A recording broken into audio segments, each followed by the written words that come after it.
안녕하십니까? 들을 귀 있는 자들의 교회 성도 여러분 반갑습니다.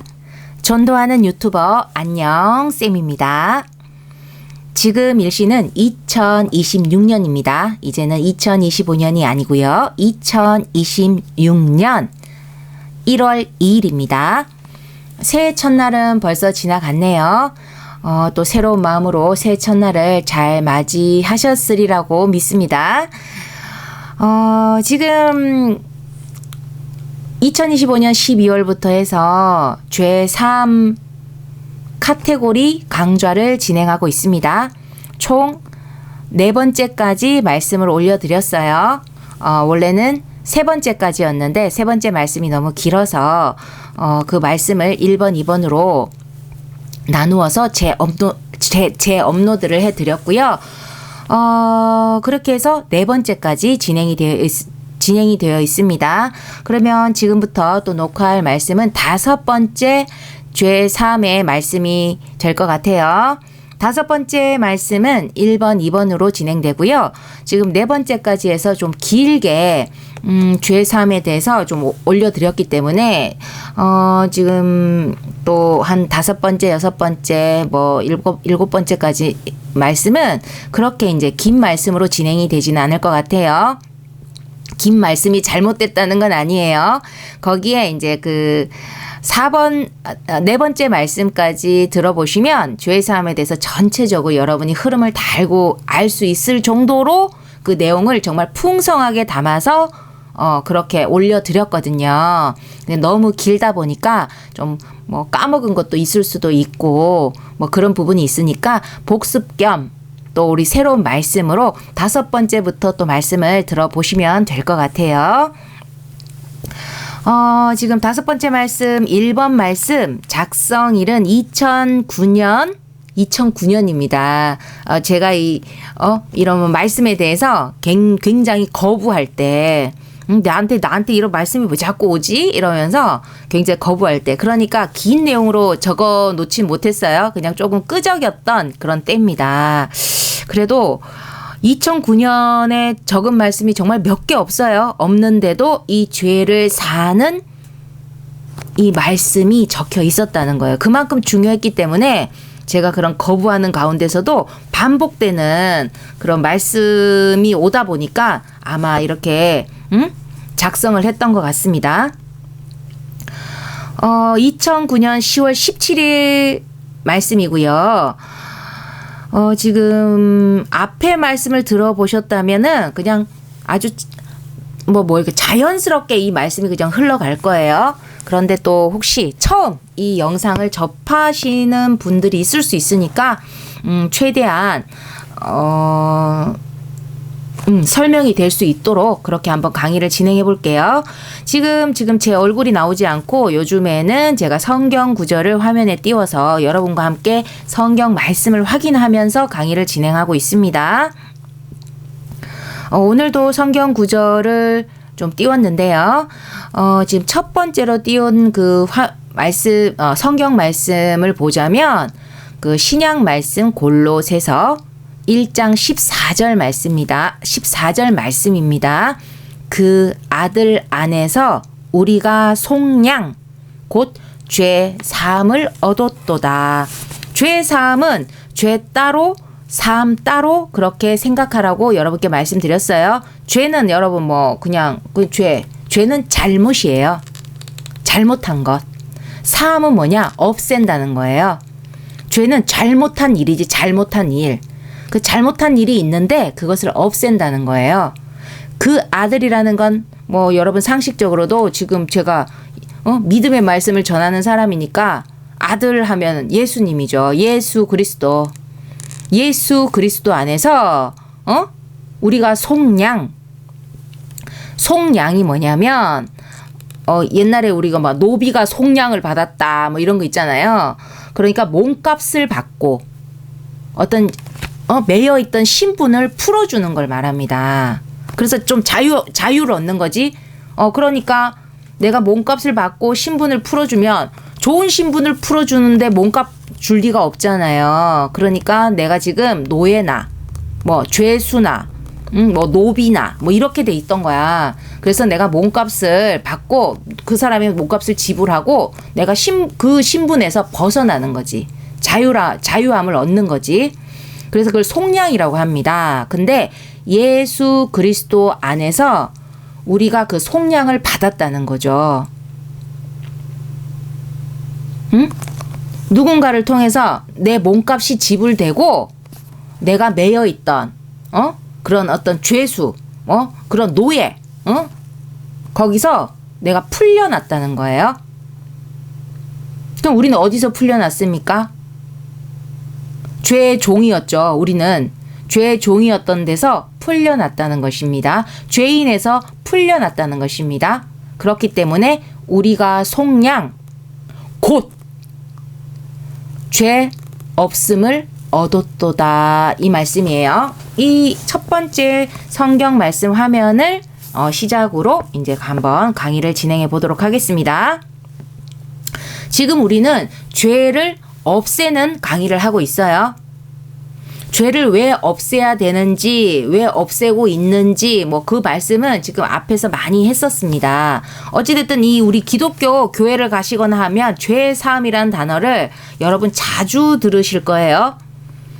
어찌됐든 이 하나님의 역사 가운데 죄라는 건 가만히 내버려 둘 수가 없어요. 하나님은 죄를 무조건 없애셔야 됩니다. 하나님이 죄 사함의 역사를 하신다는 거지. 그래서 우리는 그 죄를 없애야 되는 그런 입장이 있다는 거죠. 속량을 받아야 될 입장에 있다는 것입니다. 자, 그 부분을 일단은 그 지식을 일단 기본으로 깔고 이 말씀을 또 시작할게요. 우리가 뭐 지인의 집에 놀러 간 거예요. 아니면 뭐 누구에게 초대를 받아 그 집에 간 거야. 근데 우리가 이렇게 막 먹다 보면 막 즐겁게 얘기하다 보면 우리가 실수로 물컵을 막 엎을 때가 있어요. 뭐 그렇죠. 살면서 우리 물컵 한번 안 엎어 본 사람 있겠습니까? 그러면 이제 물이 쏟아져요. 그 안에 있는 내용물이 쏟아져요. 그러면 그 쏟아진 물을 여러분 다시 온전하게 담을 수가 있습니까? 당연히 없죠. 이게 뭐냐면 쏟아지기 전으로는 돌아갈 수가 없어요. 만약에 물을 쏟았어? 거기다가 만약에 컵도 깨졌다면 사실 더 답이 없다는 것입니다.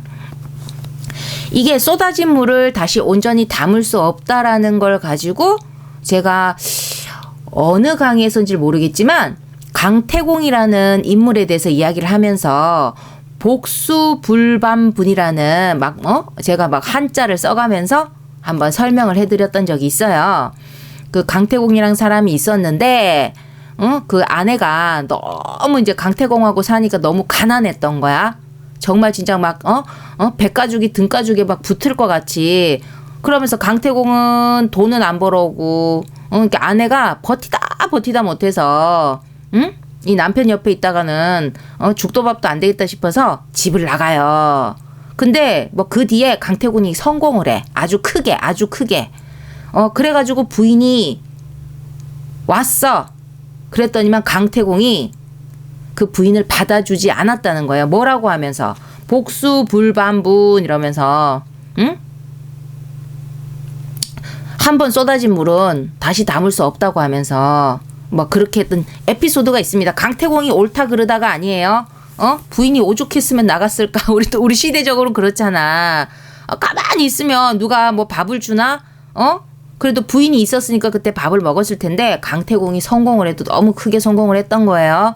거의 뭐 한 지역의 왕이 될 정도였으니까. 그 어찌됐든 그 유명한 이야기가 됐어요. 그러니까 이 뭡니까? 이미 저지른 일은 다시 되돌릴 수 없다라는 의미였어요. 이제 그 이야기를 그냥 에피소드로 사용한 거지. 그래서 우리가 복수불반분이라는 그런 표현이 있다는 거죠. 한 번 쏟아진 물은 다시 담을 수 없다. 그래서 우리가 지금 물 한 번 쏟고 컵 하나 깬다고 해서 큰일이 나지는 않습니다만은 그 상황을 토대로 이 죄 사함을 한번 풀어볼게요. 그러면 이제 우리가 아이고 미안해 이러잖아요. 아이고 미안해라 어떡하니 그렇게 해서 사과를 해요. 그렇다고 해서 여러분 죄가 우리 지금 죄를 없애잖아요. 죄가 가만히 없어지는 것이 아니라는 거죠. 그러니까 이 물컵을 우리가 엎은 걸로 한번 이야기를 해볼게요. 우리가 물컵을 엎은 것 이거를 우리가 잘못이라고 해보자는 거지. 그럼 잘못에 대해서 사과하는 건 당연하죠. 물컵 쏟고 당연하게 왜 물컵이 여기 있었니? 정말로 막 이러겠어요? 물컵이 손잡이가 좀 불량이다 뭐 이러겠어요? 그 벌써 거의 태도가 틀려 먹었죠. 응? 네, 일단 우리가 물컵을 쏟으면 미안해 그러잖아요. 그 물컵을 엎은 것에 대해서 사과하는 건 당연해요. 뭐 우리가 용서를 빈다라고 할 수 있겠죠. 그러나 그 지인이 괜찮아 뭐 다친 데 없어? 아주 이게 기본적인 반응이죠. 그 지인이 그 사과를 받아준다고 해서 그 강태공 이야기에 나왔던 그 문자처럼 복수불반분 이미 엎질러진 물이 그 이미 엎질러진 죄는 해결되지가 않아요. 그리고 그 물은 어떻게 됐습니까? 깨끗한 물이 담겨져 있다 할지라도 이게 엎질러졌어. 그러면 이제 쏟아졌겠지. 그 물은 어떻게 되죠? 오염되죠. 그 물을 만약에 그걸 담았다고 한들 그 물을 마실 수가 있습니까? 벌써 더러워진 물이잖아요. 그러니까 우리가 죄를 지은 부분에 대해서 일에 대해서 용서를 비는 건 너무나 당연해요. 잘못한 부분에 대해서. 그리고 그 잘못한 부분을 상대가 받아준다고 해서 이미 엎질러진 죄가 해결되는 게 아니라는 거죠. 이런 원리라는 거예요. 그러니까 물컵을 엎은 일에 대해서 사과를 하고 그리고 사과를 받고 하는 건 그 지인과 1차적인 관계 해결뿐이라는 거예요. 그 물이 엎질러진 물컵이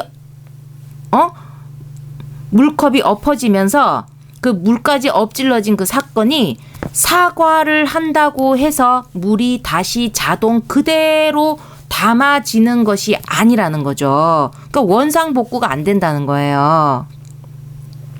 그러면 어떻게? 그 엎질러진 그 물과 같은 그 죄에 대한 상황은 따로 해결을 해야 된다는 겁니다. 아시겠죠?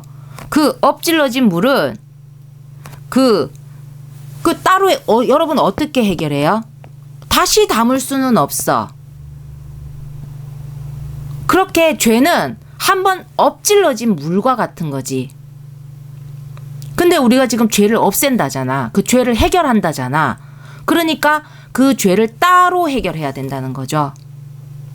그 상황 정리는 미안해 괜찮아 그리고 물 닦아내고 컵을 치우고 아니면 그 컵에 새물 받아 먹으면 돼요. 그 지금 엎질러진 물을 가지고 엎질러진 컵을 가지고 얘기를 하는 건데 근데 예수님이란 분이요. 그 물까지 그 엎질러진 물 그 엎질러진 죄와 같은 그 물까지도 해결을 하신다는 거죠. 그 해결되지 않잖아요. 근데 그걸 해결하시는 거야. 그 엎질러진 죄까지를. 그걸 어떻게? 예수님이 그 십자가를 지고 그렇게 그 모든 엎질러진 물에 대한 것까지를 그 죄까지를 다 지고 가셨다는 거지. 그래서 그 예수님이 십자가를 지심으로 인해서 그 엎질러진 죄가 해결되는 그 죄가 없어지는 시스템이 바로 우리가 죄를 사시는 그 절대적인 구원의 권세라는 것입니다. 우리는 해결할 수가 없어요. 엎질러진 물을. 물을 닦을 수는 있지. 떨어진 컵을 올릴 수는 있지. 하지만 뭡니까? 물이 쏟아지기 전, 컵이 엎어지기 전으로는 돌아갈 수가 없어요. 그러니까 우리가 죄를 짓기 한번 지으면 그 있었던 일이 없어지지 않는다는 거지. 다시 담을 수가 없는 거야. 근데 그 다시 담을 수 없는 그 죄를 예수님이 십자가를 지심으로 그 죄를 없애게 되는 그 시스템이 생겼다는 거예요. 그 시스템이 바로 무엇이다? 죄를 사하시는 절대적인 것. 절대는 뭡니까? 불변이고 예외가 없죠. 그런 구원의 권세예요. 절대적 구원의 권세라는 것입니다. 예수님이 십자가를 지시고 그 십자가에 못 박히시고 그렇게 해서 그 십자가 위에서 당신의 모든 피를 흘리셨죠. 그래서 우리 기독교에서는 뭐라고 하죠? 그 흘리신 예수의 피로써 그 보혈로써 우리 죄를 덮는다고 하는 거죠. 이게 바로 기독교 핵심 교리예요. 응? 예수님이 우리의 죄를 덮어 쓰심으로 그 죄값을 치르심으로 우리의 죄를 덮는 또 우리의 죄가 덮이게 되어 있다는 것입니다. 제가 그 지금 죄사함 강의를 진행하면서 강조하고 또 강조했던 내용이 그거잖아요. 그러니까 엎어진 물은 담을 수 없는데 그걸 갖다가 어떻게 표현했어요, 제가. 죄라는 것이 내가 감옥에서 죄값을 치른다고 다 끝나지 않는다고. 평생을 따라다니는 빨간 줄이 남는다고 했었어요. 그 흔적이지. 죄값을 치러도 내가 죄를 지었다라는 그 사실관계의 흔적은 그 과거의 일은 남는다는 거고 우리가 그 일을 다시 파묘할 수 있다는 거죠. 다시 그 과거를 다시 파서 우리 이 현재로 끌어올 수 있다는 거예요. 왜? 증거도 남아있고 뭐 증인들도 있을 수 있고 응? 그 죄에 대한 저질렀던 그 죄에 대한 일에 대한 누가 기억을 갖고 있을 수 있고 그 기록이 있을 수 있고 그러니까 과거의 일을 파낼 수 있다는 거예요. 죄값을 치르더라도 죄의 흔적이 남는다고 했었습니다. 이거 앞에 강의를 들으신 분은 거의 복습이실 거예요. 근데 예수님이 하시는 일이 무엇이다? 예수님의 그 죄사함이 무엇이다? 예수님은 그 죄의 흔적까지도 완전히 지우신다는 거죠. 완전히 우리 죄를 그냥 덮어버린다는 거죠. 그걸 성경에서는 도말이라고 했어요. 덮어서 없애고, 덮어서 지워버리고 더 씌워가지고 위에 그냥 더 씌워버리는 거야. 뚫고 나올 수가 없어. 그의 보혈로 우리를 죄 없는 자로 만들어 주신다는 것입니다.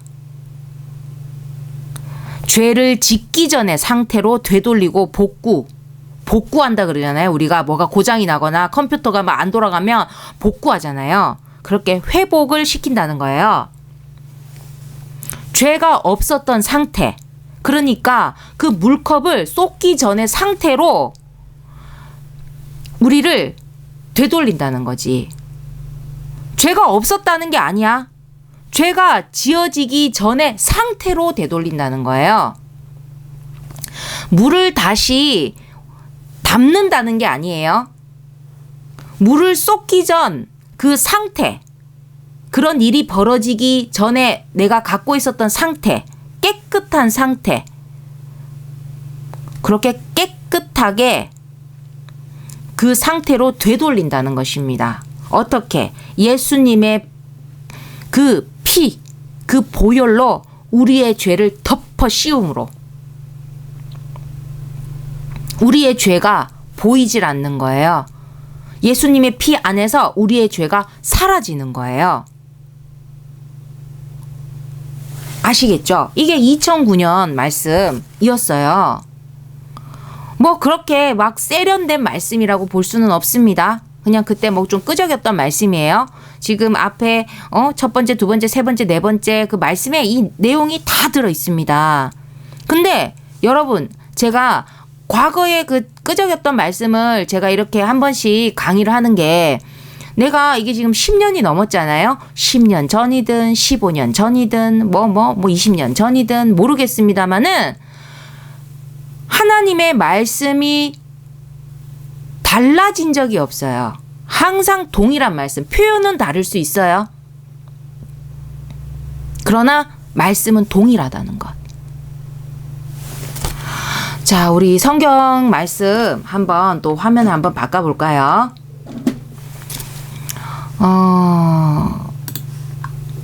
한번 읽어볼게요. 그 또 신약 성경 로마서 3장 23절에서 24절 말씀입니다. 모든 사람이 죄를 범하였음에 하나님 앞에는 모두가 죄인이에요. 그러니까 하나님 앞에는 모두 그 물컵을 쏟은 자들과 같은 거야.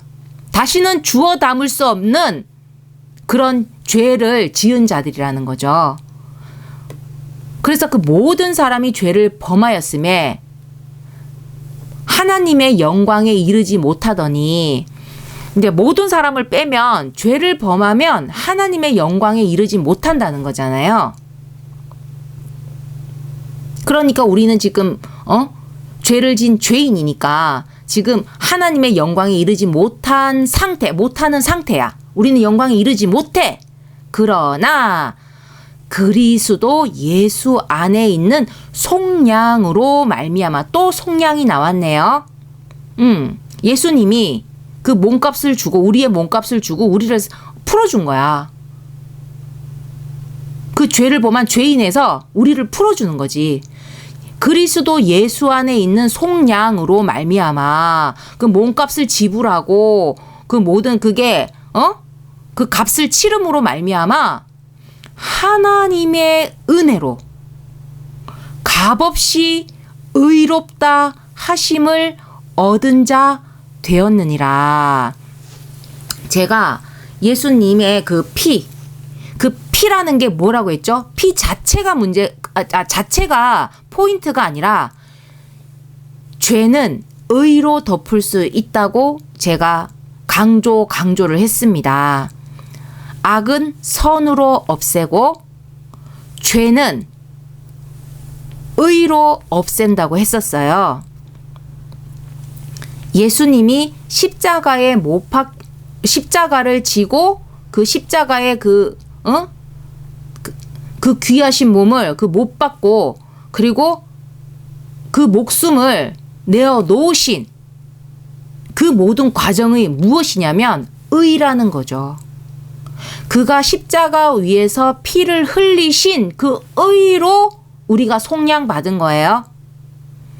예수님 한 분이 흘리시는 피는 그 한 사람 목밖에 되지 않는다고 했습니다. 몫이죠. 한 사람의 몫이죠.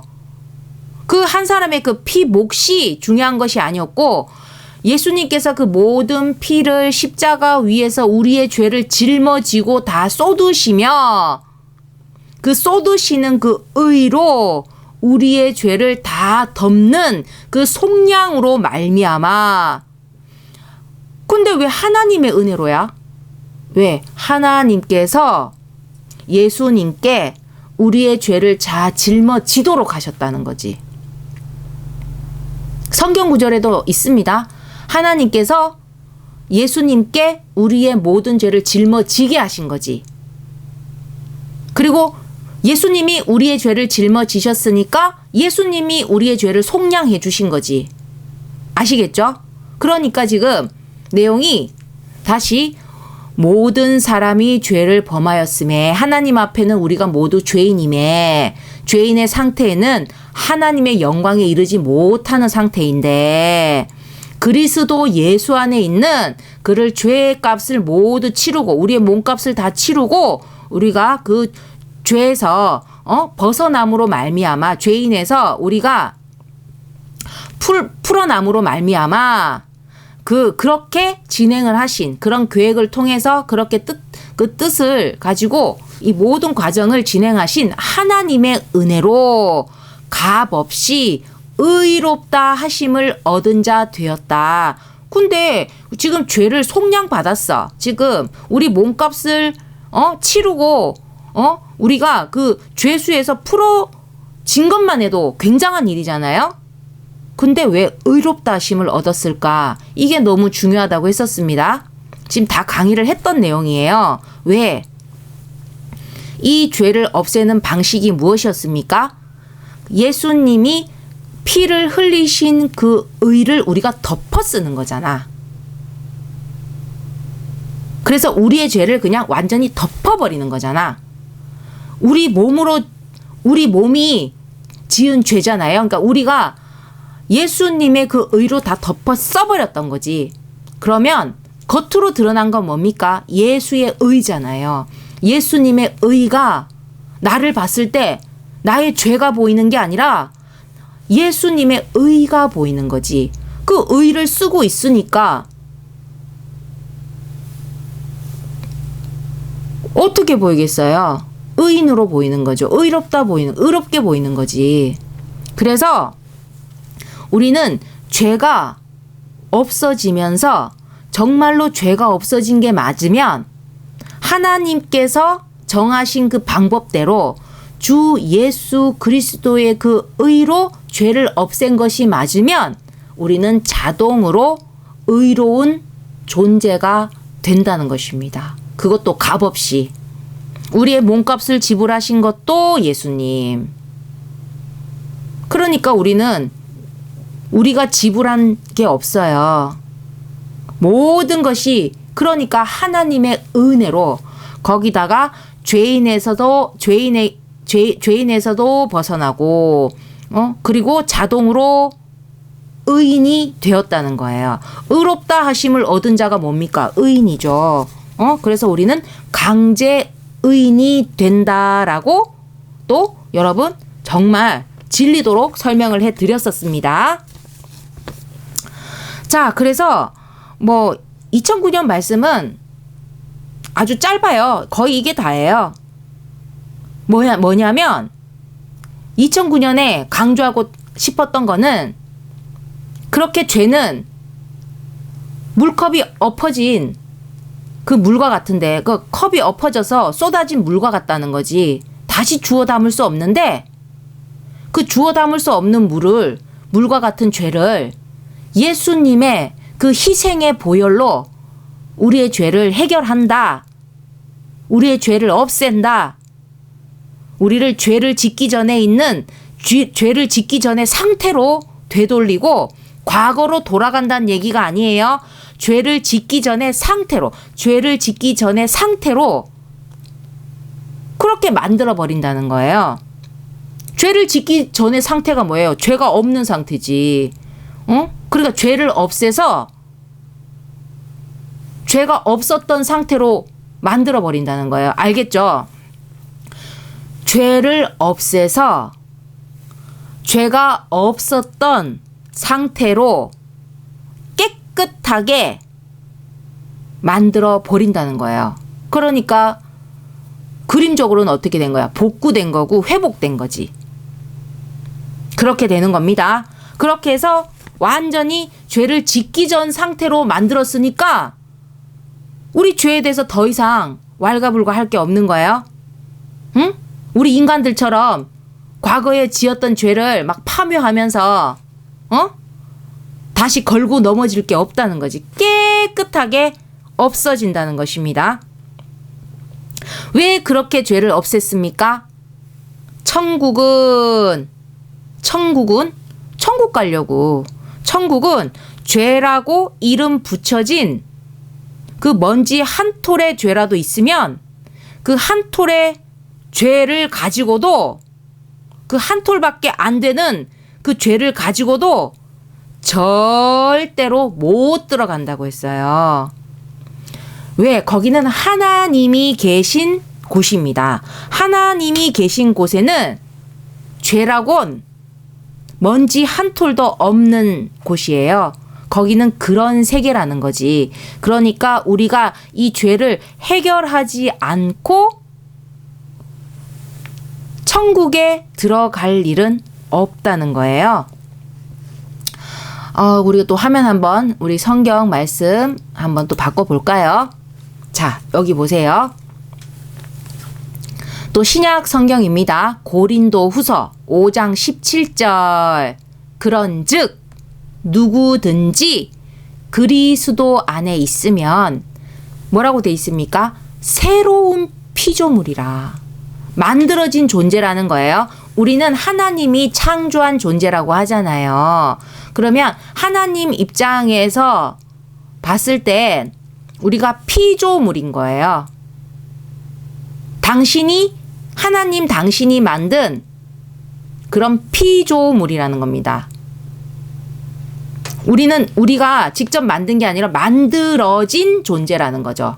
근데 자, 누구든지 그리스도 안에 있으면 새롭게 만들어진 존재가 된다는 거예요. 그리고 뭐라고 있습니까? 이전 것은 지나갔으니 보라, 새 것이 되었도다. 어떻게 새로운 피조물이 됩니까? 죄를 없앴으니까 죄가 없었던 상태로 깨끗하게 돌아간다는 거죠. 그래서 우리는 새로운 피조물이 되는 거예요. 왜? 죄인의 삶이 끝나고 의인으로 새로운 피조물이 됐잖아. 의인이라는 새로운 피조물이 되었다는 것입니다. 이전 것은 지나갔어. 끝났어. 그래서 우리는 새 것이 되었도다.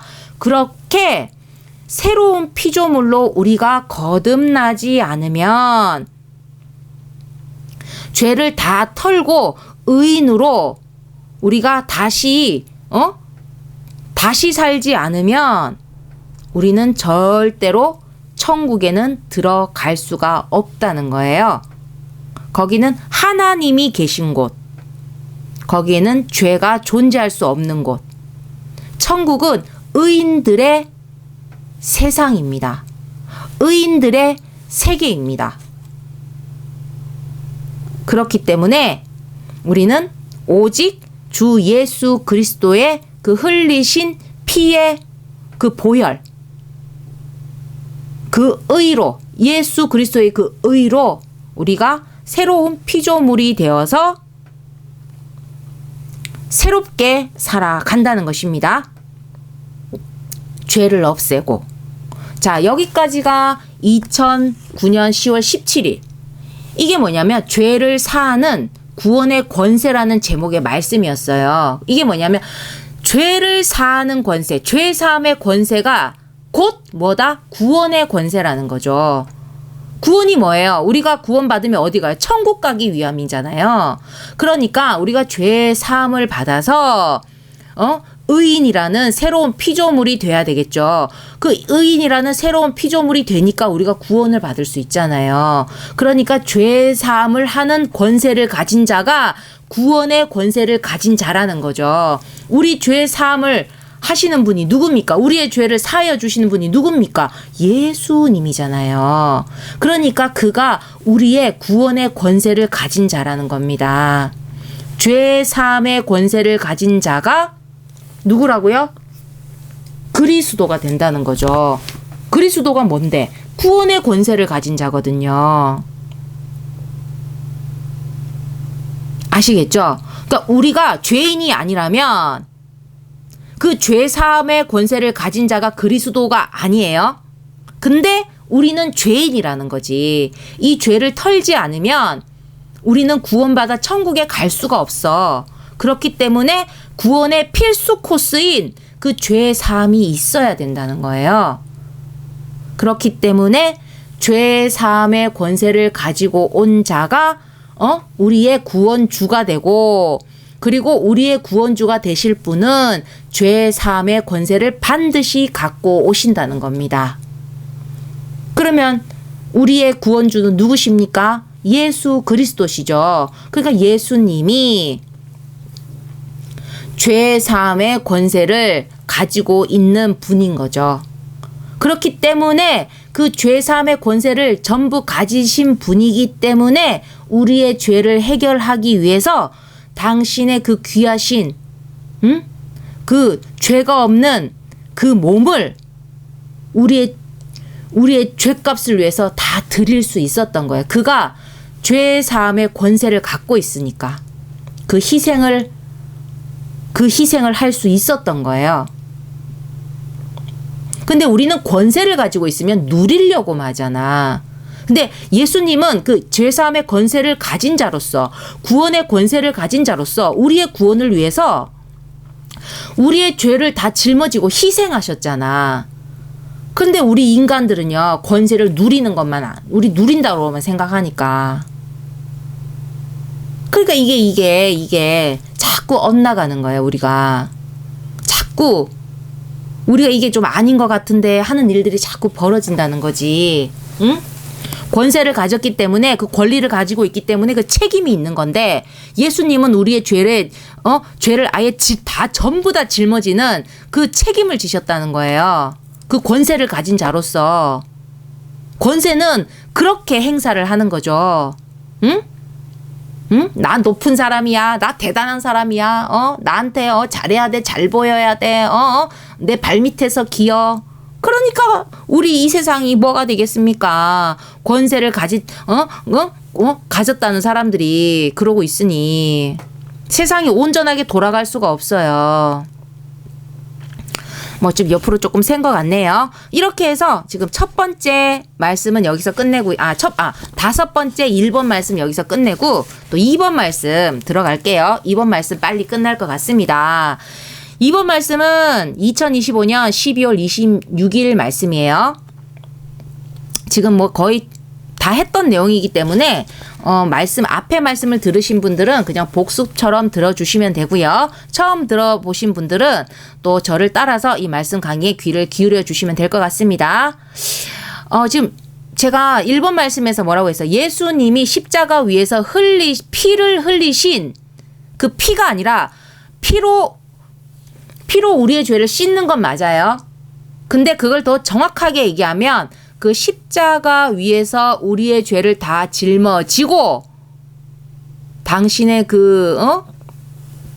생명을 내어놓으신, 그 목숨을 내어놓으신 그 의로, 모든 피를 흘리신 그 의로 우리의 죄를 다 없앤다고 했습니다. 덮어서 없앤다고 했습니다. 지워서 없앤다고 했습니다. 그런데 성경에 뭐라고 돼 있냐면, 예수님이 이 십자가의 길을 가기 전에도, 이 고난의 십자가의 길을 가기 전에도, 그 십자가 위에서 그 피를 다 흘리기 전에도 예수님께서 뭐라고 하셨냐면, 인자가 뭡니까? 그 하나님 보낸 자, 응? 그리스도, 응? 우리를 구원하는 자, 이렇게 인자는 그 십자가의 길을 가지 않아도 죄를 사할 권세가 있다고 말씀하셨다는 것입니다. 근데 우리는 그러잖아요. 우리가 십자가의 보혈로, 십자가에서 흘리신 피로 우리의 죄를 씻어주시고, 그 교회 가봐요. 다 그렇게 얘기해요. 그거는 분명한 사실이고 진실인데, 예수님이 이 땅 가운데 오셨을 때 우리의 그리스도로 오셨잖아요. 근데 제가 1번에서 뭘 했습니까? 1번 말씀에서 우리는 죄인이라고 했어요. 하나님 앞에. 하나님 앞에는 모든 사람이 죄를 지었다고 했어요. 그렇기 때문에 예수님께서 십자가에 달리시든 말든 예수님이 우리에게 그리스도로 오셨잖아요. 그러니까 구원의 권세를 가지고 오신 자라는 거지. 그 구원의 권세를 가진 자는 반드시 뭐를 가지고 온다? 죄 사함의 권세를 같이 가지고 오셨다는 거죠. 죄를 사할 권세를 가지고 오신 예수님이라는 거예요. 그럼 내가 권세가 있으면 죄를 사할 수 있잖아. 나에게 모든 권리가 있잖아. 그래서 예수님은 그 십자가의 길을 가기 전에도 예수님 뭐 하셔요? 전도하러 다니셨잖아요. 하나님의 천국 복음을 전하셨잖아요. 그때 예수님께서 뭐 하셨겠어요? 복음 전하면서 그 죄를 사해주고 다니셨다는 거지. 그러면 예수님이 예수님의 십자가에 흘리신 그 피의 의가 없어도 우리는 죄를 사함을 받을 수 있어? 근데 우리는 예수님께서 십자가에서 피를 흘리신 그 이후의 사람들입니다. 그 사건이 일어나지 않았더라면 그 사건이 없었더라도 예수님은 우리의 죄를 사할 권세가 있기 때문에 언제든지 죄를 사하실 수 있지만 그 십자가 사건은 벌어졌잖아요. 그래서 우리는 지금으로서는 그가 흘린 그 보혈의 피, 그가 없이는 우리의 죄를 지울 수가 없어요. 자, 그러면 우리가 요거 한번 언급하자는 거지. 지금 뭐 흘리셨지만 그 인자가 죄를 살 권세를 가지고 오셨다라는 그 성경 말씀을 한번 풀고 가자는 겁니다. 제가 방금 얘기했죠. 첫째 이유는 뭡니까? 이 이유 하나만으로 충분해요. 예수님은 하나님에게서 권세를 받았기 때문이에요. 십자가에 못 박히든 말든 그게 중요한 게 아니야. 하나님께 그 권세를 받아가지고 오셨어요. 그럼 그 이유 하나만으로 충분하다는 것입니다. 근데 우리는 그것 말고 뭔가 또 특별한 게 있나 싶잖아요. 특별한 게 있다는 거지. 둘째 이유. 아니, 그 이유를 지금 언급하기 전에, 아니, 왜 하나님은 그 죄 사함의 권세를 왜 예수님께 주신 건지를 알아야 돼요. 죄는 뭐로 없앤다고 했죠? 의로 없앱니다. 의. 우리 안에는 선과 악이 있습니다. 내 안에 선이 내 안에 있는 선을 가지고 내가 행동을 하면 그것이 의가 되고, 내 안에 있는 악이 행동을 하면 뭐가 된다? 죄가 된다고 했어요. 그리고 악은 손으로 없애고, 그렇게 되면 죄는 의로 없앤다는 거죠. 원리가 그렇게 되는 거예요. 앞 강의에 넘치게 말씀드렸습니다. 근데 예수님은요, 왜 예수님께 죄사함의 권세를 줬냐면, 예수님은 오직 선이 되시는 존재이시기에, 오직 선이야. 오직 선. 일단 오직 선인데 우리 성경 구절 다시 한번 좀 바꿔볼게요.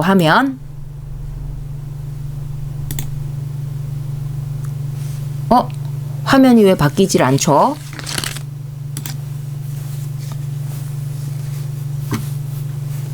잠시만요. 지금 화면에 잠깐 에러가 났었어요. 지금 성경 구절 나왔고요. 지금 신약 성경 고린도 후서 5장 21절을 먼저 한번 보고 말씀 진행할게요. 하나님이, 자, 여기 가장 중요한 죄를 알지도 못하신 이를 우리를 대신하여 죄로 삼으신 것은 우리로 하여금 그 안에서 하나님의 의가 되게 하려 하심이라. 예수님이 어떤 분이라는 게 여기 지금 완전 빡 박히죠. 제가 앞에 강의에서도 말씀드려요. 예수님은 오직 선이라고. 그 안에 악이 하나도 없어. 그러니까 죄에 대해서 알 리가 없어. 그러니까 성경 말씀에도 그대로 나와 있잖아요. 뭐라고? 하나님이 죄가 뭔지 알지도 못하시니, 예수님은 어떤 분? 죄가 뭐야? 먹는 거야? 거의 그 정도 수준이라고 보시면 돼요. 죄를 알지도 못하는 그 예수를 우리를 대신하여 죄로 삼으신, 우리의 죄를 다 짊어지셔 버렸잖아. 예수님은 우리의 죄를 그냥 덮어 써버리고, 그 예수님이 우리의 죄를 덮으신 그 의로 우리의 죄는 다 덮어지고 이렇게 된 거예요. 예수님이 우리의 죄를 덮어 썼다니까. 우리가 덮어 씌운 거지. 근데 내가 씌운 건 아니야. 하나님이 그에게 죄를 삼으셨다잖아요. 죄를 덮어 씌우고 그가 우리의 죄를 덮어 쓴 그 의로 우리의 죄를 그냥 다 덮어버렸어요. 그러니까 우리로 하여금 그 안에서, 예수 안에서 하나님의 의가 되게 하심이라. 그 우리가 의인이 됐다고 했잖아요. 지금 여러 곳에 성경, 여러분, 제가 뭐 다 찾아볼 수는 없어요, 성경 구절. 그런데 여러분이 홀로 이제 성경을 읽으실 때가 있는 거야. 그러면 거의 비슷한 그 흐름의 말씀이 오면 이제는 배웠잖아. 그러면 그 말씀을 읽을 때 하고 이제 알 수가 있는 거예요. 예수님은 어떤 분이다? 이제 그러면 죄를 알지도 못하신, 죄를 왜 몰라요? 악이 하나도 없으니까. 악이 없다는 건 오직 선인 거야. 오직 선. 우리는 선과 악이 다 있잖아. 그런데 예수님은 그 안에 악이 존재하질 않아. 그러니까 악은 죄를 낳고 선은 의를 낳는데 죄를 낳을 일이 없으니까 죄를 만날 일이 없는 거야. 그래 죄를 알지도 못해. 그러니까 깨끗한 유일한 의인인 거죠. 죄를 알지 못하는 유일한 의인을 그 죄로 삼으신 거예요. 그 내용을 이제 아셨죠? 그러면 왜 그 죄 사함의 권세를 예수님께 주신 건지, 죄를 없앨지 말지, 그 보면 심판의 어떤 판단의 그런 주체가 되잖아요. 권세를 가졌으니까. 우리가 사람들에게, 우리가 뭐, 사람들 지금 뭐 TV를 보고 나면 말 많고 탈 많은 게 뭐냐면, 너희도 잘못했다. 네, 그거잖아요. 나만 잘못했니? 너도 잘못했지? 난 너보다는 깨끗해. 뭐 이거잖아, 맨날. 근데 비교해가지고. 근데 예수님은 비교할 게 없어. 죄가 없는 자니까 우리를 판단할 수 있지. 우리를 심판할 수 있지. 아니, 우리 인간 사회 그 판사 봐요. 판사가 죄가 없어요? 하나 없을까? 근데 그게 직업적으로 갖고 있는 위치잖아요. 우리 인간 사회에서 우리가 인정한 위치잖아요. 이런 자격을 갖추면 그런 판사가 된다 이렇게 돼 있는데, 하나님이 우리의 그 모든 인간이 죄를 지었어. 그 모든 인간의 죄를 다루어야 되는 그 존재에게, 깨끗한 존재에게, 흠없는 존재에게 그 역할을 맡겨야 되잖아요. 그래야 시시비비가 없잖아. 응? 네가 뭔데 날 판단해? 맨날 우리 그거 맨날 싸우고 그거 가지고 하잖아요. 네가 그렇게 잘났어부터 해가지고 뭐 얘기하려면 밤새도록 얘기할 수 있어. 근데 예수님은 죄를 알지도 못한, 죄가 없어. 네가 뭔데 날 판단해를 못한다고. 그러니까 예수님밖에 없는 거예요. 우리의 죄를 다루실 수 있는 분이. 응? 그리고 죄는 무엇으로 없앤다? 의로 없애잖아요. 예수님은 오직 선이라고 했습니다. 이젠 아시겠죠? 오직 선이야. 그 오직 선이 되시는 존재이시기 때문에 그 예수님께서 하시는 모든 행위, 내 안에 선밖에 없어. 그러면 내가 하는 모든 행위는 의가 된다는 거야. 의.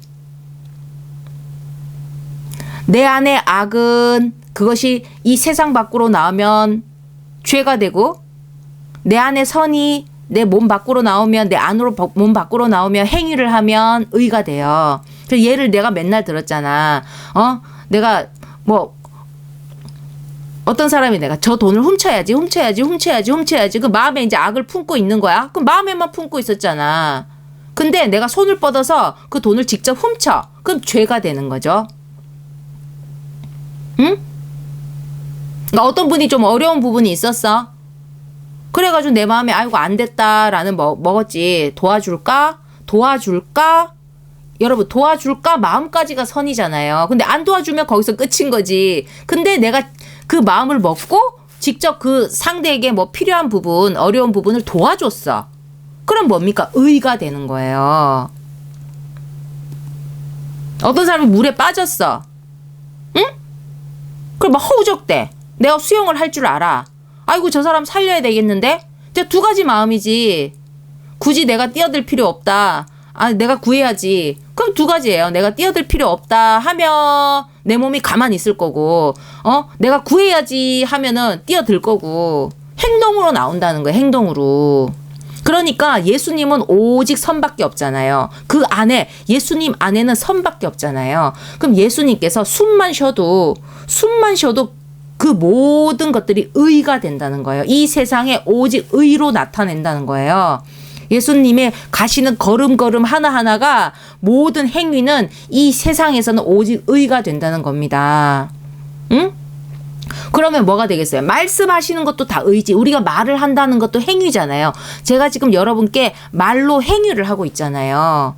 강의라는 행위를 하고 있잖아요. 그러면 그가 하시는 모든 말씀이 뭐가 되겠어요? 모든 전부 의가 된다는 거예요.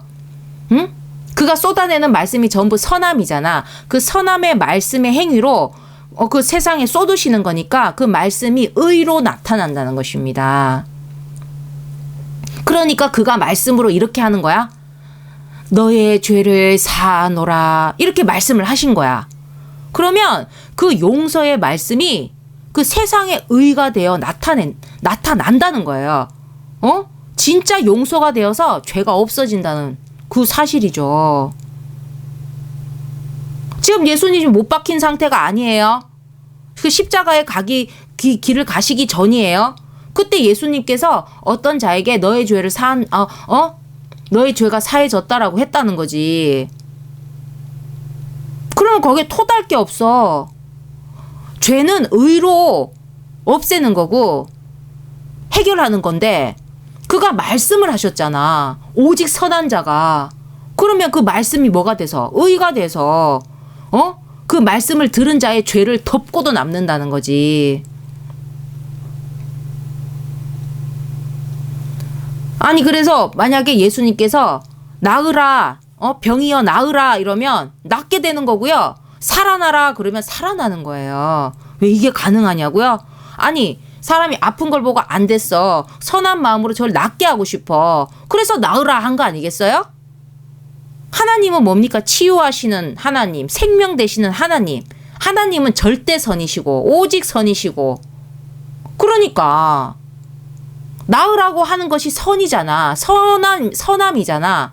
그러면 그것이 의로 나타나야지. 그러니까 물에 빠진 사람이 있어요. 내가 저 사람을 구해야지 하고 하면 뭡니까? 내가 뛰어들었어. 그럼 그 사람을 구해갖고 나오는 거잖아요. 결과가. 내가 선으로 행위를 했어. 뛰어들었어. 그럼 그 사람을 구해가지고 나오잖아요. 그러니까 내가 나으라고 했어. 그러면 낫는 거예요. 내가 살아나라고 했어. 살아나는 거예요. 지금 내가 하면 그렇게 된다는 게 아닙니다. 예수님을 얘기하는 거예요. 예수님을. 그가 하시는 말씀의 그 모든 선, 그 입으로 뱉어내는 모든 선은 전부 이 세상에 의라는 실체로서 드러나게 되는 것입니다. 응? 그렇기에 그가 그냥 하나님의 아들이다. 예수님은 하나님의 아들이라고 하잖아요. 그 하나님의 아들이라는 이유 하나만으로 이 땅에 보내진 것이 아니에요. 지금 이 죄를 없애는 일은 아들이라고 보낼 수 있는 일이 아니라니까. 여러분 기업에 있는 사장이 자식이라고 다 물려줄 수 없다니까. 정말로 애가 말아먹을 것 같으면 걔한테 줄 수 있나? 응? 그 자격을 갖춰야지. 자격을. 아들이라는 하나만으로 무조건 뭡니까? 맛집 몇십 년 그 전통의 그거 다 물려줄 수가 없어. 여러 자식이 있으면 그 중에 딱 뭔가 그 일을 해낼 수 있는 그 자식에게 딱 뭔가 이렇게 전수를 해주잖아요. 그런 것처럼. 응? 하나님의 아들이라는 이유 하나만으로 이 땅에 보내진 그리스도가 아니라 하나님 앞에 유일한 온전한 의인이셨기 때문에 우리는 죄인이었잖아. 아까 모든 사람이 죄를 지었다고 죄를 범했다고 했잖아요. 응? 근데 그 죄는 의로 해결하는데 아니 우리끼리는 해결을 못 하잖아. 의인이 없잖아. 그러니까 죄를 알지도 못한 그 의인, 온전한 의인, 유일한 의인, 그 예수님을 우리에게 보내실 수밖에 없는 거예요. 우리 인간의 죄를 온전히 해결할 수 있는 유일한 존재로서 그 아들을 이 땅에 내어주신 거라는 것이, 우리에게 내어주신 거라는 것입니다. 그러니까 그가 선으로 우리의 죄를 용서하시면 그 죄를 사하는 그 의로 드러난다는 거예요. 아시겠죠? 아니 그 진실로 그러하기 때문에 그때 예수님이 이 땅에 오셨을 때 그 2000년 전에 그에게 믿음으로 다가갔었더라면 그리고 그를 우리가 믿음으로 다 맞이했더라면 서로에게 그 얼마나 좋았겠습니까? 그는 뭐 말할 것도 그가 숨만 쉬어도 내가 의라고 했잖아요. 그리고 하나님은 우리가 그를 믿고 따르는 걸 의로 보셨기 때문에 그것이 선은 우리 안에 있는 선이 나오면 그것도 의가 되겠죠. 근데 우리는 뭐다? 악도 있는 거야. 그러면 우리가 하나님이 보낸 자를 믿고 따르는 건 그게 선이요. 그것이 우리가 의가 되잖아. 응? 그러면 서로에게 의가 넘쳤다는 거지. 응? 예수님은 걸어다니는 의인이시고 그냥 의고 우리가 예수님을 믿고 따르는 건 또 우리의 그 선으로 인해서 낳은 의가 되고 그러면 서로에게 막 의가 돼가지고 예수님께 우리의 죄를 그냥 덮어 씌울 이유가 없었다는 거예요.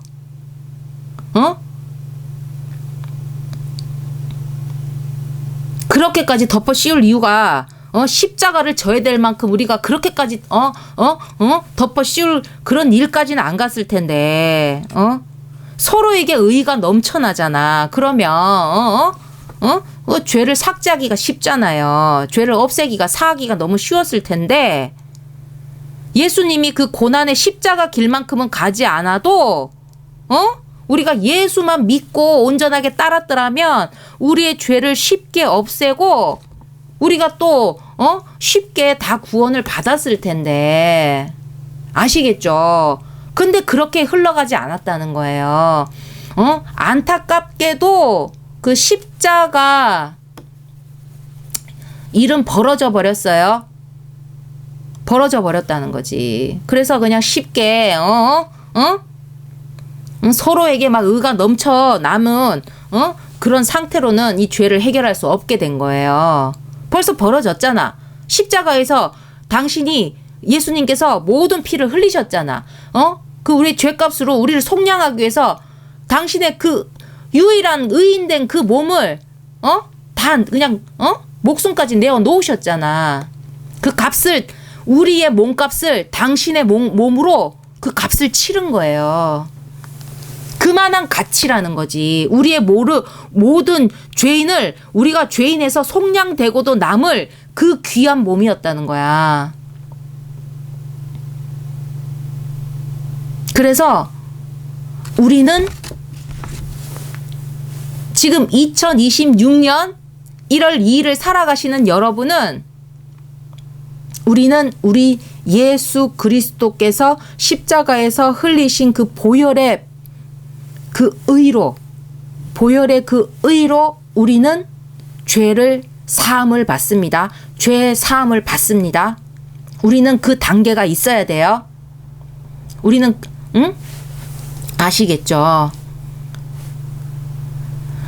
아니 제가 앞에 강의에서 죄를 사하는 그 단계가 뭐라고 했냐면 2단계라고 했어요. 근데 이제 오늘 말씀에서 이번 5번째 말씀에서는 죄 사함이 엄밀하게는 3단계라는 걸 이제 알려드리는 거예요. 이제 이게 새로운 말씀이에요.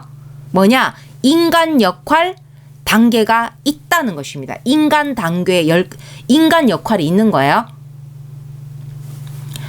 일단은 우리 성경 말씀 화면 또 바꾸고 또 계속 진행할게요. 사도행전 말씀 보이시죠? 자, 사도행전 3장 19절 말씀입니다. 그러므로 너희가 회개하고 돌이켜 너희 죄 없이 함을 받으라. 이같이 하면 새롭게 되는 날이 주 앞으로부터 이를 것이요. 여기 뭐 새롭게 된다는 표현에 뭐 어떤 성경에는 유쾌하게 되는 날이 뭐 이렇게 있는데 뭐 새롭든 유쾌하든 뭐 좋게 된다는 거겠죠. 자, 이 성경 구절을 또 화면에 띄우고 강의를 진행할게요. 죄 사함에는 제가 2단계가 있다고 앞선 강의에서 또 막 입이 부르트도록 뭐 말씀을 드렸어요. 1단계는 뭐냐면 예수님의 역할이에요. 예수님은 죄 사함의 권세를 받고 오셨다는 거지. 그렇기 때문에 사실은 십자가의 보혈의 의가 없어도 그냥 1단계는 무조건 예수님의 역할이 우리의 죄를 다 사하신다는 거예요. 그가 우리의 죄를 용서하시면 우리의 죄는 다 사해지게 돼 있어요. 우리의 죄가 없어진다는 거지. 덮어서 없어진다는 거지. 근데 그 1단계가 조금 변했죠. 예수님의 역할은 똑같은데 우리가 예수님을 믿음으로 공경으로 맞이하지 않았기 때문에 십자가 보혈의 의로 전환이 된 거예요. 그러나 십자가의 보혈이든 어떻든 1단계는 예수님의 역할입니다. 예수님은 우리의 죄를 사하십니다. 어떤 방식으로든. 그리고 2단계는 하나님의 역할이라고 했어요. 1단계가 예수님이 당신의 의로 우리의 죄를 덮어버린다면, 덮어서 없애버린다면 2단계는 하나님의 역할이었는데 하나님의 역할이 뭐죠? 우리가 예수의 의로 우리의 죄를 다 덮어 씌우고 나면 하나님의 눈에는, 하나님의 그 정결하신 눈에는 우리의 죄가 보이지 않고 당신이 사랑해 마지 않는 그 예수의 의만 보인다는 거지. 나는 원래 죄인인데 예수님으로 말미암아, 예수님께서 나의 죄를 사해 주심으로 말미암아 내가 자동 의인이 된다는 거예요. 그런데 예수님이 내 죄를 없앴다 하더라도 하나님이 내가 죄를 지었다는 걸 기억하시잖아. 하나님 눈에만 안 보이게 된 거지. 하나님은 매 순간마다 우리의 모든 행위가 기록이 된단 말이야. 하나님 천국에는. 하나님은 우리의 모든 것을 알고 계신다는, 전지전능하시잖아요. 그런데 여기서 하나님께서 그 1단계 예수님의 역할을 통해서 우리의 죄가 없어졌다면 하나님께서 2단계 우리의 죄를 기억하지 않으시겠다라고 약속하셨다는 거죠. 그렇게 해서 우리의 죄는 완전히 없어진다고 했어요. 죄 사함은 그렇게 진행이 된다고 했습니다. 예수님의 그 피의 의로, 피 흘리신 그 의로 우리의 죄를 없애면, 도말하고 나면, 덮어서 완전히 영원히 덮어버리면 하나님께서 그냥 그가 의인의 옷을 입고 있어도 그가 죄인이었다는 걸 기억하시니까 그 기억하는 것조차도 기억하지 않으시겠다는 거지. 스스로 기억 상실증 환자가 되시겠다고 한 거지. 응? 그래서 우리는 죄인이었다는 기억도 기록도 다 사라지고 오직 의인으로만 살아간다는 거예요. 그렇게 해서 우리는 죄 없는 자가 되는 거예요. 하나님의 역할이 없으면 안 된다. 하나님이 우리가 죄 지은 걸 기억해. 하나님이 우리의 죄의 증인이라니까. 목격자고. 그런데 하나님이 스스로 기억 상실증 환자가 되겠다. 내 죄에 대해선, 우리의 죄에 대해선 난 기억하지 않겠다. 그러면 우리의 죄는 없어지는 거라고 했습니다. 그래서 2단계예요. 그러면 3단계라는 건 여러분 이게 3가지 단계라는 말이죠. 이게 순서대로 의미의 3번째는 아니에요. 그러니까 인간 역할까지 있다 보니까 3단계가 된 거지. 그럼 우리가 3번째 순서로서 순서대로의 의미의 3번째 단계는 아니에요. 왜? 인간 역할은 그 1단계 전부터 있다는 거예요. 1단계 전부터 있어요. 그 우리 솔로몬 하면 대단한 지혜의 왕이죠. 지식과 지혜의 왕이죠. 그 솔로몬이 한 표현이 있습니다. 잠언이라는 성경에 스스로 구원하라는 말이 있어요. 스스로 구원하라고. 인간 역할이 있다는 건 인간이 뭔가를 해야 될 역할이 있다는 거잖아. 거기서 우리가 지금 스스로 구원하라는 솔로몬의 그 말씀 표현처럼 인간은요, 사실은 스스로 구원하는 게 맞습니다. 하늘은 스스로 자기를 구하는 자를 구한다고 하는데 그게 정말 맞아요. 사람들은 그런 말을 어디서 그렇게 잘 지어내는지 모르겠어요. 또 아주 틀린 게 아니야. 인간은 스스로 구원하는 게 맞아요. 왜? 인간 지금 역할이 있다고 했어요. 근데 인간 역할 1단계 전부터 시작돼야 될 인간 역할이 제대로 안 되면요. 금방 제가 막 1단계가 어떻다 2단계가 어떻다 했잖아요. 그 인간 역할이 제대로 안 되면 그 1단계도 2단계도 발동을 안 한다는 거지. 작동을 안 한다는 거야. 죄사함이라는 그 프로그램이 작동을 안 해. 그렇게 우리 인간 역할까지 그 3가지 단계가 제대로 이루어져야만 그 죄사함이라는 게 완성된다는 거, 이루어진다는 거예요. 그 인간 역할이 바로 무엇이냐? 지금 화면 보고 계시죠? 물 한 잔만 마실게요. 지금 새벽인데 제가 피곤하긴 한가 봐요. 물 한 모금만 마실게요. 물 한 잔이라고 해요. 일단 제가 정신을 조금 더 차리고요. 성경 구절 제가 읽어드렸죠? 뭡니까? 너희가 회개하고 돌이켜 죄 없이 함을 받으라. 죄 없이 함을 받기 전에 예수님의 역할을 하기 전에 뭐가 있습니까? 회개하고 돌이켜.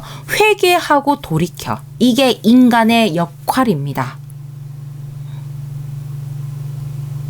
회개.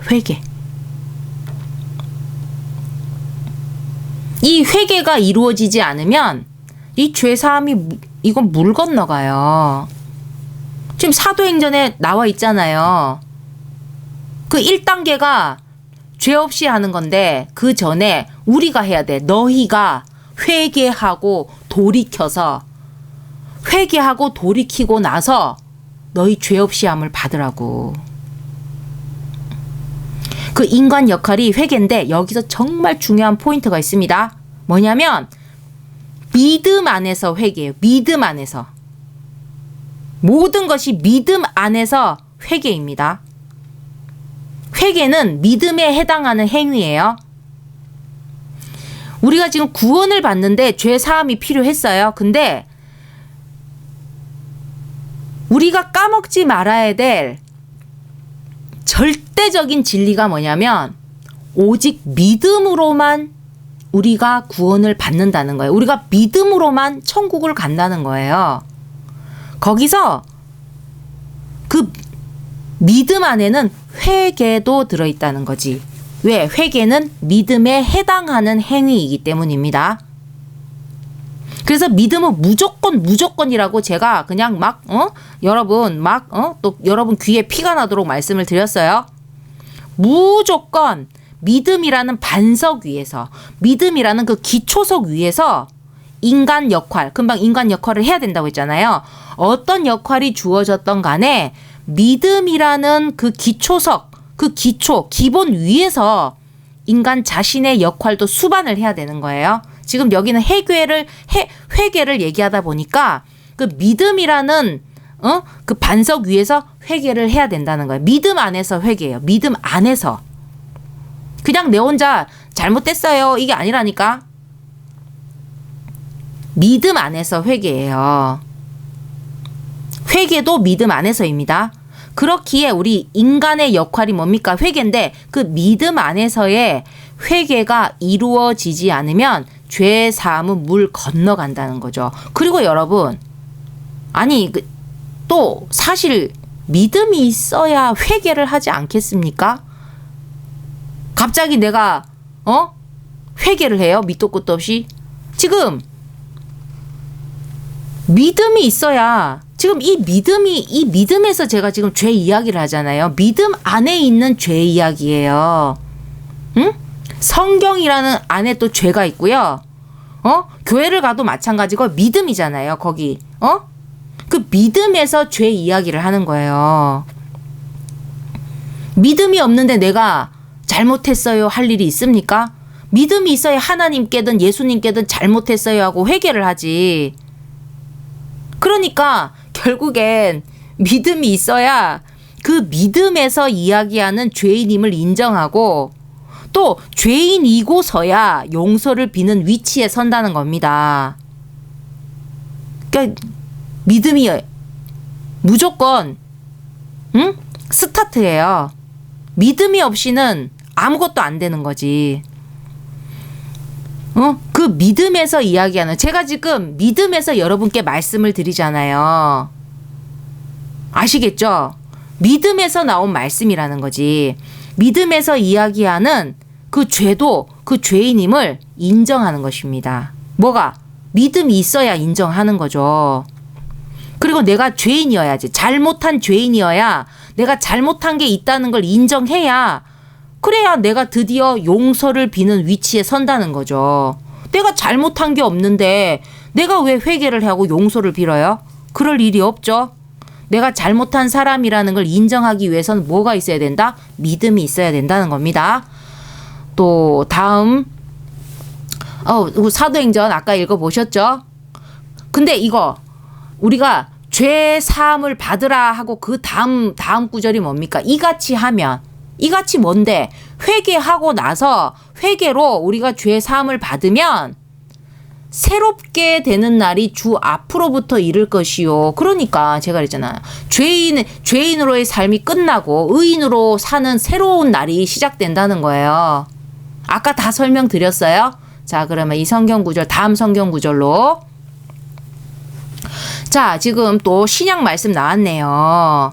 응? 신약 말씀 요한 1서 1장 8절부터 10절. 자, 8절. 만일 우리가 죄가 없다고 말하면 스스로 속이고 또 진리가 우리 속에 있지 아니할 것이요.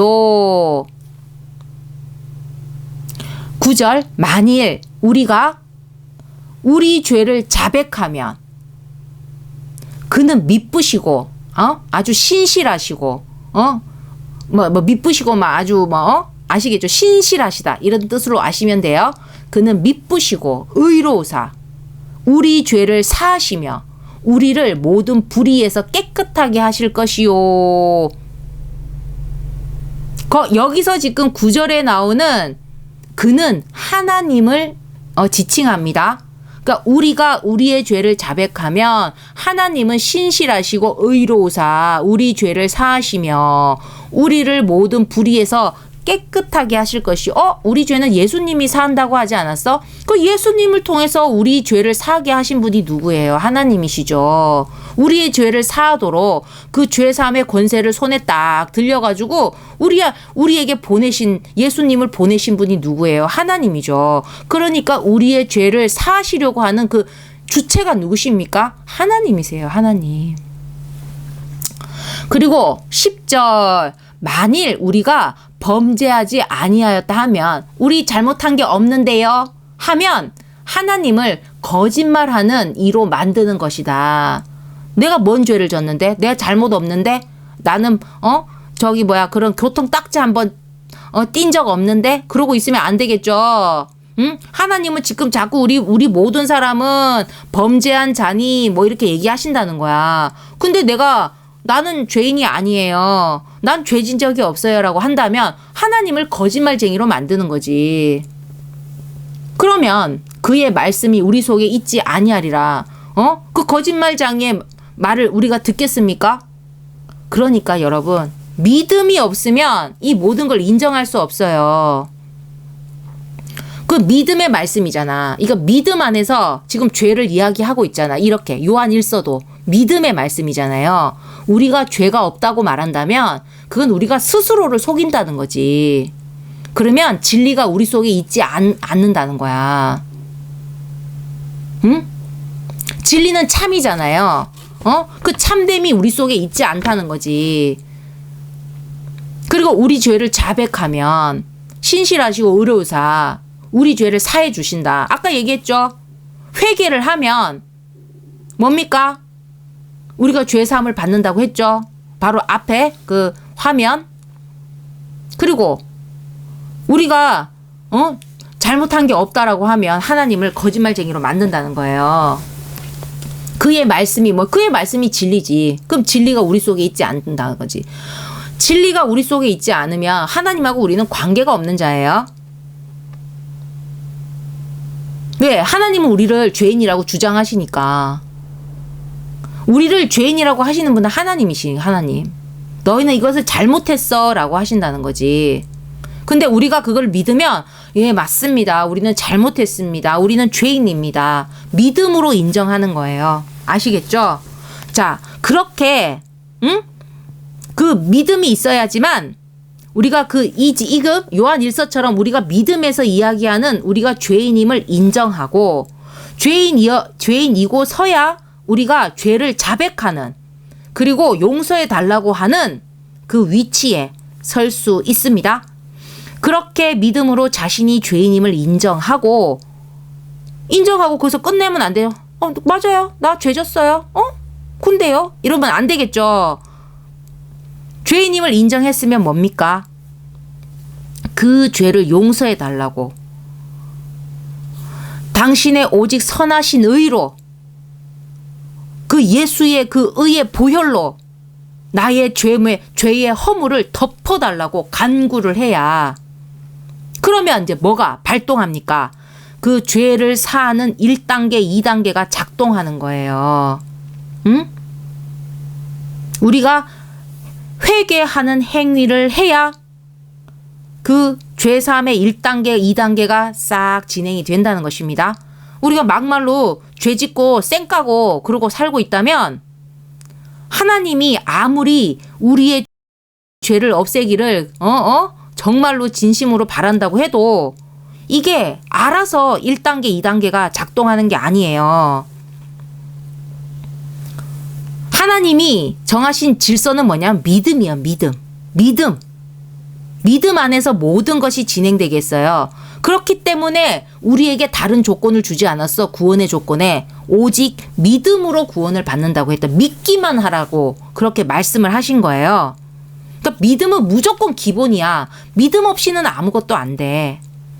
그러니까 전에 들은 복음, 여러분 지금 전에 듣고 있어요. 복음을 전에 듣고 있다고. 저는 지금 진실이라고 여러분이 외치고 있는 거야. 그러면 이렇게 전에 들은 복음의 진실을 여러분은 어떻게 받아들여야 되겠습니까? 믿음으로 진실이구나 하고 믿음으로 받아들이고 그걸 받아들였으면 우리가 죄인임을 인정하는 거죠. 죄인임을 인정하고 나서 그러면 용서를 구하는 거예요. 여러분이 복음의 진실을 믿음으로 받아들이고 죄인임을 인정하고 나서 그리고 용서를 구해야 한다는 것입니다. 응? 그리고 정말 주의해야 될 부분이 있어요. 우리가 뭘 하다 보면 주의사항이 있잖아. 그 회개를 할 때 그냥 회개한다 이게 아니라 정말 진심과 정성을 다해야 한다는 거죠. 진심 어린 사과, 우리 이런 표현을 많이 쓰잖아요. 우리도 봐요. 누가 가짜 사과를 해. 딱 봐도 가짜야, 저거. 뭐 예를 들어 뭐 합의 보려고. 미안합니다. 뭐 이렇게. 여러분 그런 거 있잖아. 그래도 가짜 사과를 받으면 어때?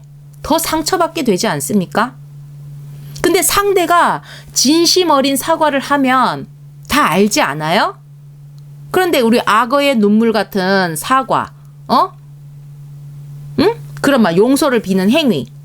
그러면 이게 상처가 더 후벼 파인다는 거예요. 응?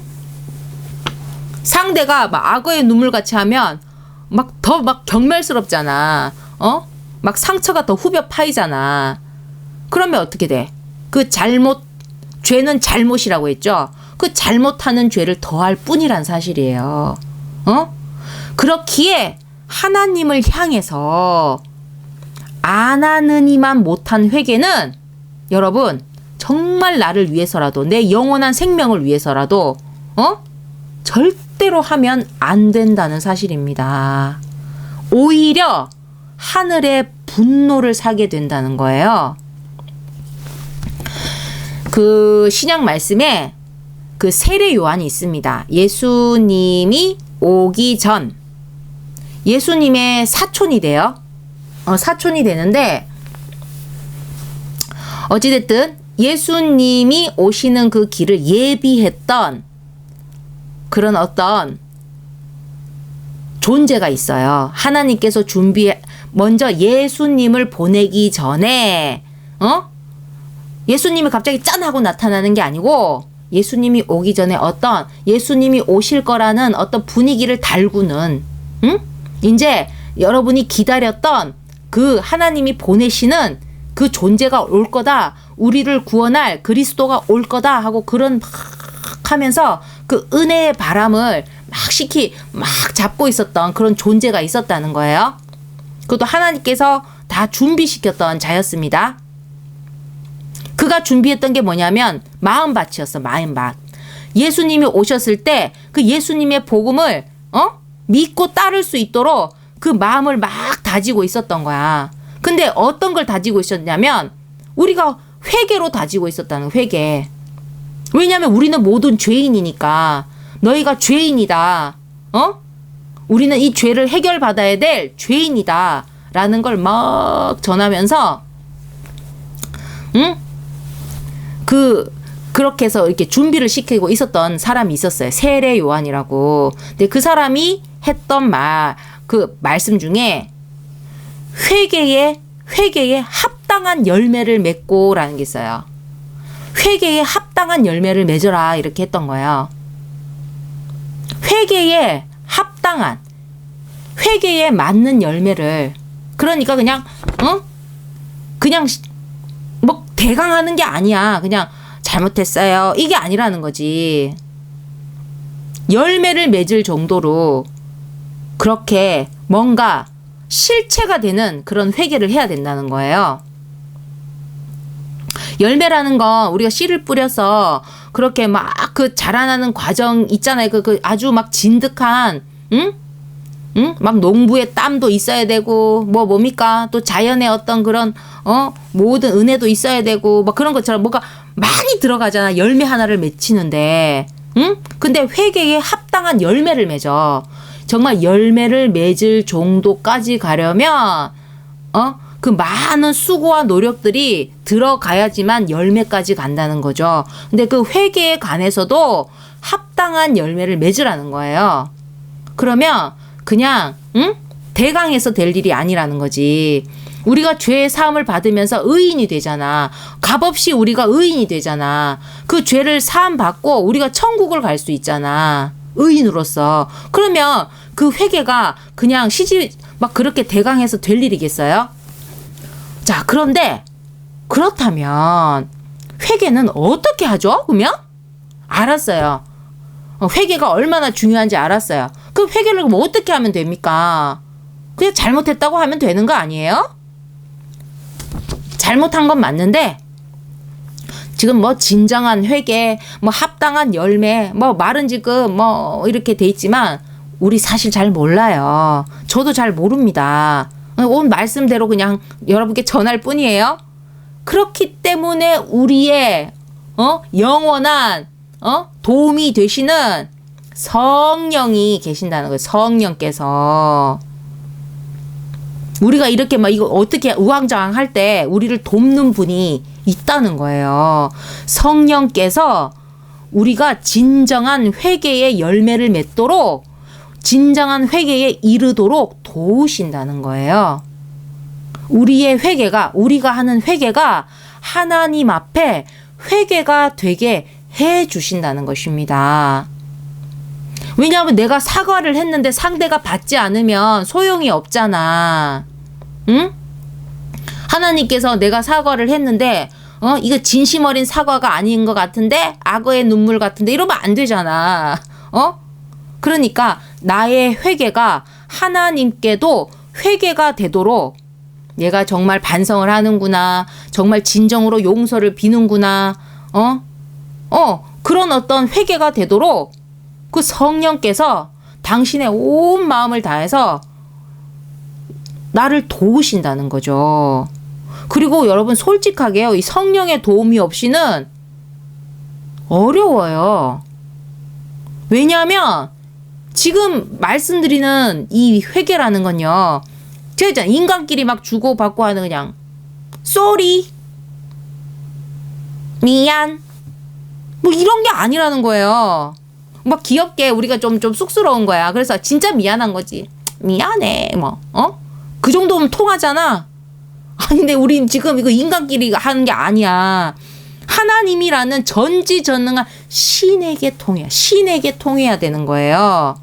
그런데 우리가 하나님을 뭐 얼마나 안다고. 하나님은 영이시잖아요. 우리는 그 하나님이 영이시라는 것부터 벌써 우리는 막혀요. 또 우리가 하나님을 아는 이 믿음의 지식만, 제가 여러분께 지금 뭐예요? 믿음의 지식을 전해드리잖아요. 여러분 회개를 해야 돼요. 회개를 통해서 죄사함을 받아야 돼요. 제가 이렇게 설명해 드리지.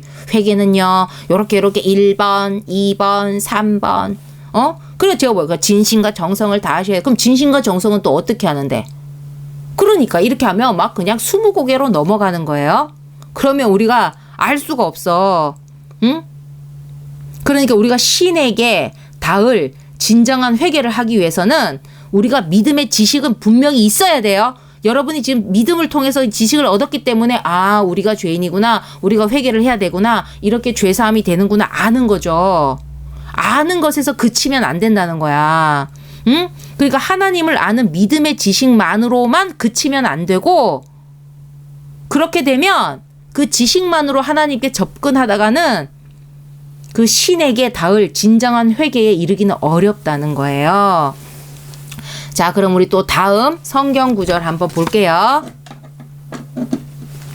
자, 아까 이게 지금 하나 놓쳤네요. 아까 그죠? 내가 믿음을 쫓아 하지 않는 모든 것이 다 죄니라. 로마서 14장 23절 중에서 제가 앞에 이 회개조차도 뭡니까? 믿음 안에서 해야 된다고 했습니다. 이걸 먼저 했어야 되는데 놓쳤네요. 여러분 다시 한번 봐주세요. 로마서 14장 23절 중에서 믿음을 쫓아 하지 않는 뭡니까? 모든 것이 다 뭡니까? 죄가 된다고. 여기는 믿음이에요. 믿음 빼고는 얘기할 게 없어. 회개조차도 믿음 안에서. 응? 믿음을 쫓아 하지 않는 모든 것이 죄라는 거. 믿음이 뭐라고 했죠? 오직 하나님의 뜻이라고 했습니다. 그러니까 하나님의 뜻대로 하지 않으면 하나님의 뜻을 따르지 않는 모든 것이 죄라는 거예요. 이 말씀은. 우리가 하나님의 뜻을 믿는 거잖아. 하나님을 믿고 하나님의 뜻을 믿는 거잖아. 그 믿음을 쫓아서 하지 않는 모든 것이 죄라는 것. 자, 아주 중요한 구절이었어요. 또 요거 우리 지금 성령님 이야기하고 있죠. 오직 하나님이 성령으로 이것을 우리에게 보이셨으니 성령은 모든 것, 곧 하나님의 깊은 것까지도 통달하시느니라. 성령은 모든 것을 통달했는데 어떤 것까지 통달했다? 하나님의 깊은 것까지도. 하나님에 대해서 모든 걸 알고 계시는 성령님. 왜 우리가 성령의 도움 없이 안 되는 줄 알겠죠? 우리는 이 회개가 어디에 닿아야 합니까? 어디에 통해야 합니까? 사람에게 통하는 게 아니에요. 하나님께 통해야 되잖아. 그러면 하나님의 깊은 것까지도 모두 통달하고 계시는 성령께서 우리를 도와주셔야지만, 아시겠죠? 응?